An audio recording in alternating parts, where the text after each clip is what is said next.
BJP को यूं ही propaganda party नहीं कहा जाता, सबूत है। देखेंगे तो लानत भेजेंगे। जो पार्टी वोट बैंक के खातिर कल्याण सिंह को भी बेचने से बाज नहीं आई, उस पार्टी और उससे इंसानियत की उम्मीद करना बेईमानी है।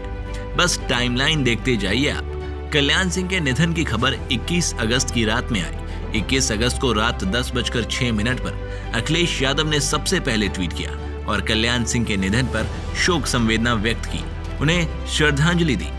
टाइम साफ साफ दिखा रहा है। जबकि साक्षी महाराज जी का ट्वीट आया कल्याण सिंह के निधन के 12 घंटे बाद 22 अगस्त को सुबह 6:19 पर। उसके बाद बाबा की नींद खुली।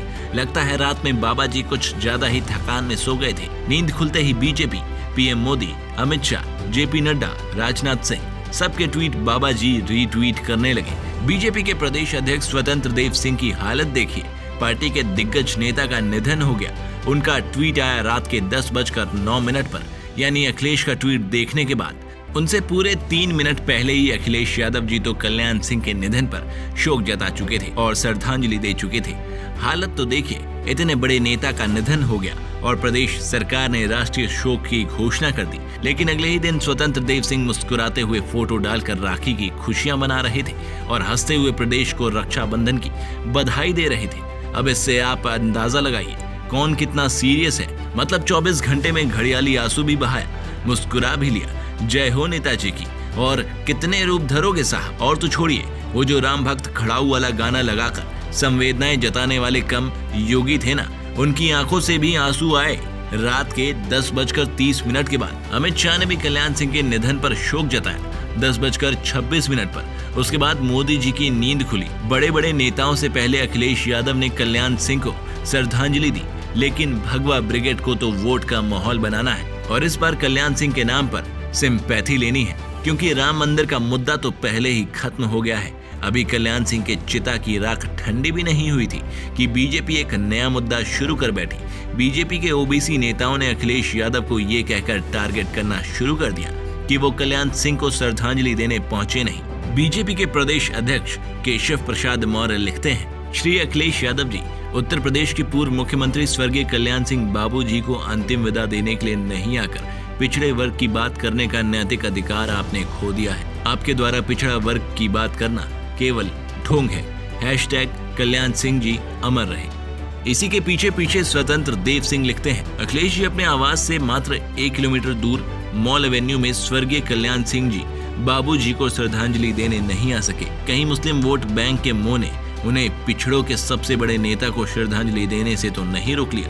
एक और नेता इसी बहती गंगा में हाथ धोने चले आए, जिनका नाम है साक्षी महाराज। उनकी हकीकत तो हमने आपको पहले ही दिखा दी।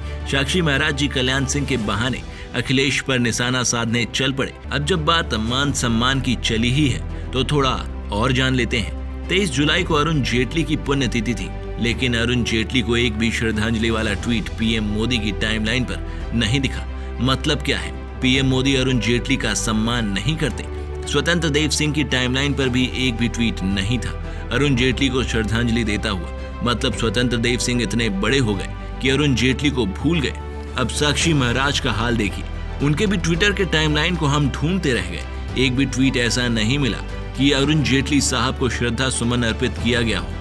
और तो और उत्तर प्रदेश में बीजेपी के संगठन प्रभारी सुनील बंसल का हाल देखिए, उनकी टाइमलाइन से भी अरुण जेटली गायब है। दरअसल वोट बैंक के खांचे में उत्तर प्रदेश के नेताओं को अरुण जेटली सूट नहीं करते थे, इसलिए उत्तर प्रदेश के नेताओं ने उन्हें भुला दिया। कुछ यूजर तो यहाँ तक लिखते हैं कि योगी जी अपने पिता के अंतिम संस्कार में नहीं जा पाए क्योंकि वो तो ठहरे योगी, उन्होंने मोह माया सब त्याग दिया है। लेकिन अचानक चुनावी साल में उनका कल्याण सिंह के प्रति मोह जाग गया। अब सबसे कड़वी सच्चाई सुनिए, कल्याण सिंह के साथ बीजेपी के नेताओं ने कैसे कैसे सलूक किए। बीजेपी के संस्थापक सदस्यों में से एक थे कल्याण सिंह। 1980 में जब पार्टी का गठन हुआ तो कल्याण सिंह को प्रदेश महामंत्री बनाया गया। कल्याण सिंह के बदौलत ही बीजेपी 1991 में अपने दम पर पूर्ण बहुमत की सरकार बनाने में कामयाब रही। लेकिन उनके साथ बीजेपी ने कैसा धोखा और छल किया, इसके सबूत देखिए। 1999 में बीजेपी ने कल्याण सिंह की कुर्सी छीन ली। कल्याण सिंह ने बीजेपी छोड़कर अलग पार्टी बना ली। कल्याण सिंह के बारे में इसी बीजेपी में नारा दिया गया, भुलक्कड़, बुझक्कड़, पियक्कड़। सोचिए, तब सम्मान का ढोंग करने वाले लोग कहाँ थे? क्या उनके मुंह में दही जम गई थी? 2007 में कल्याण की वापसी हुई और बीजेपी ने उनके चेहरे पर फिर से चुनाव लड़ने की कोशिश की, पर निराशा हाथ लगी। आपको जानकर हैरानी होगी कि उस वक्त बीजेपी के बहुत कम लोग कल्याण सिंह का साथ दे रहे थे। कल्याण सिंह हेलीकॉप्टर से प्रचार करने जाना चाहते थे, लेकिन पार्टी ने उन्हें हेलीकॉप्टर तक मुहैया नहीं करवाई। वो इंतजार करते रह गए। नतीजा कि कल्याण सिंह पार्टी के भीतर होने वाली इन चीजों से ऐसे परेशान हो गए कि 2009 में उन्होंने तीसरी बार बीजेपी छोड़ दी। तब किसी और ने नहीं, मुलायम सिंह यादव ने एटा लोकसभा में उन्हें निर्दलीय चुनाव लड़ने में मदद की। एटा से उन्हें निर्दलीय चुनाव लड़वाया और मुलायम सिंह ने उन्हें जितवाया भी। इसका बहुत बड़ा खामियाजा मुलायम सिंह को भुगतना भी पड़ा, पर इसकी परवाह किए बगैर मुलायम सिंह ने कल्याण सिंह का साथ दिया। अब बताइए, कल्याण सिंह के साथ कौन सच्चा और कौन झूठा? 2013 में कल्याण सिंह का झुकाव फिर से बीजेपी की तरफ बढ़ गया। बीजेपी ने उनसे खूब प्रचार करवाया और चुनाव जीतते ही उन्हें राज्यपाल बना दिया। मगर जब कार्यालय खत्म हुआ तो कल्याण सिंह फिर से बीजेपी की सदस्यता ले बैठे, लेकिन इस बार उन्हें कोई पद नहीं मिला। वैसे एक बात तो है, मौका और दस्तूर देखकर राजनीति करना कोई बीजेपी से सीखे।